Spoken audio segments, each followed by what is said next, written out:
అందరికీ నమస్కారం అండి. ఇప్పుడు మనం గురు పౌర్ణమి యొక్క విశిష్టత గురించి వివరించబోతున్నాం. గురువులందరికీ నమస్కారం. ఓం శ్రీ గురుభ్యో నమః.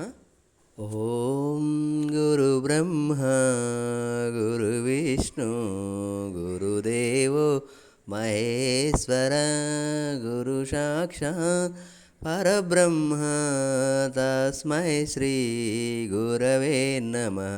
గురు బ్రహ్మ గురు విష్ణు గురుదేవో మహేశ్వర గురు సాక్షాత్ పరబ్రహ్మ తస్మై శ్రీ గురవే నమః.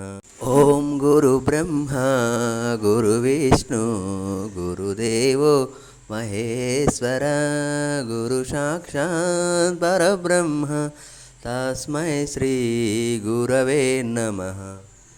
ఆషాఢ మాసంలో వచ్చే పౌర్ణమిని వ్యాస పౌర్ణమి లేదా గురు పౌర్ణమి అంటారు. ఇది వేదవ్యాస మహర్షి యొక్క జన్మదినం, గురువులను పూజించే పవిత్ర దినం మరియు ఆదియోగి పరమశివుడు మొదటిసారిగా జ్ఞానం బోధించిన రోజండి.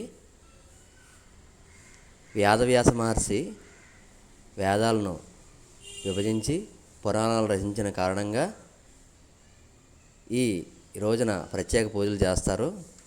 మన జీవితానికి సరైన మార్గం చూపించిన ఉపాధ్యాయులు గురువులని స్మరించుకొని కొత్త బట్టలు పెట్టి దక్షిణ తాంబూలతో సత్కరించి ఆశీర్వాదాలు తీసుకుంటామండి. హిందూ సాంప్రదాయంలో గురువును సాక్షాత్తు బ్రహ్మ విష్ణు మహేశ్వరులతో సమానంగా పూజిస్తారు.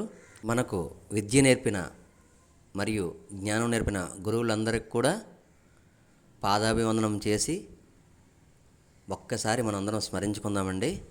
ఓం శ్రీ గురుభ్యో నమః. అదేవిధముగా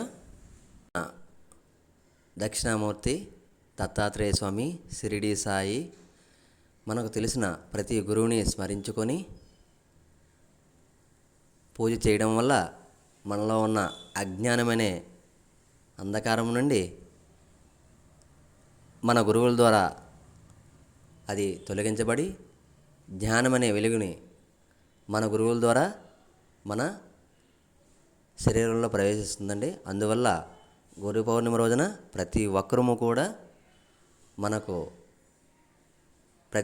ఏదో ఒక టైంలో ఏదో ఒక సమయంలో మనం నేర్చుకున్న ప్రతి విద్య కూడా మనం ఒక గురువు ద్వారా నేర్చుకున్నది. ప్రతి ఒక్కరు కూడా గురువులందరినీ స్మరించుకుందాం. ఓం శ్రీ గురుభ్యో నమః. ఓం శ్రీ గురుభ్యో నమః. మళ్ళీ మంచి వీడియోస్తో కలుద్దామండి. ప్లీజ్ సబ్స్క్రైబ్, లైక్ చేయండి, కామెంట్ చేయండి. మీ చెల్లూరి అప్పలరాజు. ఓం శ్రీ గురుభ్యో నమః. ఓం శ్రీ గురుభ్యో నమః. ఓం శ్రీ గురుభ్యో నమః.